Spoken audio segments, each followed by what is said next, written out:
سورہ انعام آیت نمبر 128 اور 129 ترجمہ۔ اور اس دن کہ جس میں ان سب کو جمع اور محشور کرے گا تو ان سے کہے گا کہ اے گروہ شیطان و جن، تم نے بہت سے انسانوں کو گمراہ کیا ہے۔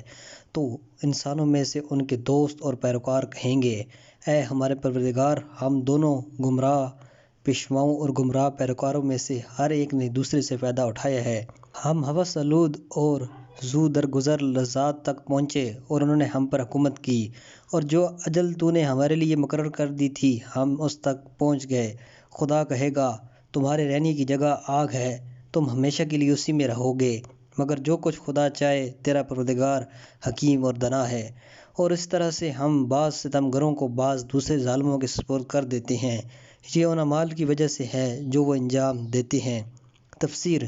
ان آیات میں قرآن نئے سرے سے گمراہ اور گمراہ کرنے والے مجرمین کی سرنوشت کی طرف لوٹتا ہے، اور گزشتہ آیات کے مباحث کی اس سے تکمیل کرتا ہے۔ انہیں اس دن کی یاد دلاتا ہے کہ جس دن وہ ان شیاطین کے آمنے سامنے کھڑے ہوں گے کہ جن سے انہوں نے الہام لیا ہے، اور ان پیروکاروں اور ان پیشواؤں سے سوال ہوگا، ایسا سوال کہ جس کا وہ کوئی جواب نہ دے سکیں گے،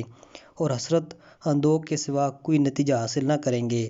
یہ تنبیہ اس مقصد کے لیے ہیں کہ صرف اس چند روزہ زندگی پر نگاہ نہ رکھیں اور انجام کار کی بھی فکر کریں۔ قرآن پہلے کہتا ہے، اس دن کے جس میں ان سب کو جمع و محشور کرے گا تو ابتدا میں کہے گا، اے گمراہ کرنے والے جن و شیاطین، تم نے بہت سے افراد انسانی کو گمراہ کیا ہے۔ لفظ جن سے مراد یہاں وہی شیاطین ہیں، کیونکہ جن اصل لغت میں، جیسا کہ ہم پہلے بھی بیان کر چکے ہیں، ہر مخفی مخلوق کے معنی میں ہے۔ سورہ کہف کی آیت نمبر 50 میں ہم شیاطین کے سردار ابلیس کے بارے میں پڑھیں گے، یعنی وہ جنوں میں سے تھا۔ آیات گزشتہ کے جن میں شیاطین کے رمزی وسوسوں کے بارے میں گفتگو تھی اور فرمایا گیا تھا۔ اسی طرح بعد والی آیت کچھ اور لوگوں کے بارے میں بعض ستمگروں کی رہبری کی بات کر رہی ہے۔ ہو سکتا ہے وہ اس امر کی طرف اشارہ ہو، لیکن گمراہ کرنے والے شیاطین کے پاس اس گفتگو کا کوئی جواب نہیں ہے، اور وہ خاموش ہو جاتے ہیں۔ لیکن انسانوں میں سے ان کی پیروی کرنے والے اس طرح کہیں گے کہ پروردگار، انہوں نے ہم سے فائدہ اٹھایا اور ہم نے ان سے فائدہ اٹھایا، یہاں تک کہ ہمارے اجل آ گئی۔ وہ اسی بات پر خوش تھے کہ انہیں فرمانبردار پیروکار مل گئے ہیں اور ان پر حکومت کر رہے ہیں، اور ہم بھی دنیا کے زرق و برق اور اس کی بے لگام وقتی لذت سے کہ جو شیاطین کے وسوسوں کی وجہ سے دل فریب اور دلچسپ دکھائی دیتی تھیں، خوش تھے۔ اس بارے میں کہ اس آیت میں اجل سے کیا مراد ہے، کیا اس سے مراد زندگی کا اختتام ہے یا قیامت کا دن ہے، مفسرین کے درمیان اختلاف ہے، لیکن ظاہراً زندگی کا اختتام مراد ہے، کیونکہ لفظ اجل اس معنی میں قرآن کی بہت سی آیات میں استعمال ہوا ہے۔ لیکن خدا ان سب فاسد و مفسد پیشواؤں اور پیروکاروں کو مخاطب کر کے کہتا ہے، تم سب کے رہنے کی جگہ آگ ہے، اور تم ہمیشہ ہمیشہ اسی میں رہو گے، مگر جو کچھ خدا چاہے۔ جملہ الا ما شاء اللہ، مگر جو خدا چاہے کے ساتھ استثناء یا تو اس بات کی طرف اشارہ ہے کہ ایسے مواقع پر عذاب اور سزا کا ابدی ہونا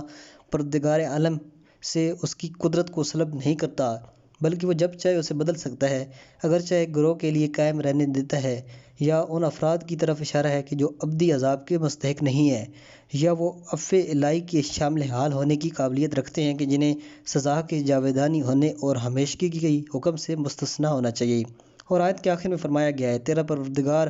حکیم و دانا ہے، اس کی سزا بھی حساب و کتاب کے ماتحت ہے، اور اس کی بخشش بھی حساب و کتاب کی روح سے ہے، اور وہ ان کے مواقع کو اچھی طرح جانتا ہے۔ اگلی آیت میں اس قسم کے افراد کے بارے میں ایک دائمی قانون الہی کی طرف اشارہ کرتے ہوئے فرمایا گیا ہے، جس طرح ستمگر اور ظالم لوگ اس دنیا میں ایک دوسرے کے حامی اور معاون تھے، وہ آپس میں رہبر اور رہنما بھی تھے، اور غلط راستوں پر چلنے میں ایک دوسرے کے قریبی ہمکار بھی تھے، دوسرے جہاں میں بھی ہم انہیں ایک دوسرے کے ساتھ چھوڑ دیں گے، اور یہ ان اعمال کی وجہ سے ہے کہ جنہیں وہ اس جہاں میں انجام دیتے تھے، کیونکہ جیسا کہ ہم نے معاد سے مربوط مباحث میں بیان کی ہے کہ قیامت کا منظر بہت بڑے پیمانے پر عکس العمل اور رد عمل کا منظر ہے، اور وہاں پر جو کچھ ہوگا وہ اس دنیا میں ہمارے اعمال کا پرتو اور انعکاس ہے۔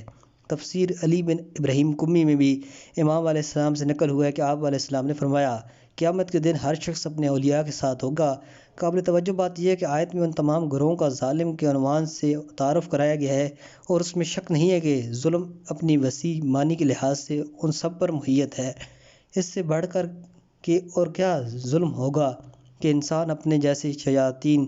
صفت لوگوں کی رہبری کو قبول کر کے اپنے آپ کو خدا کی ولایت سے خارج کر لے اور دوسرے جہاں بھی انہیں کی ولایت کے ماتحت قرار پائے۔ نیز یہ تعبیر اور بما کانوا یکسبون سے اس بات کی نشاندہی ہوتی ہے کہ یہ سیاہ روزی اور بدبختی خود ان کے اپنے اعمال کی وجہ سے ہے، اور یہ ایک سنت الہی اور قانون فطرت ہے کہ تاریک راستوں کے راہی بدبختی کے کنویں اور درے میں گرنے کے سوا اور کوئی انجام و عاقبت نہیں پائیں گے۔ والسلام علیکم ورحمۃ اللہ۔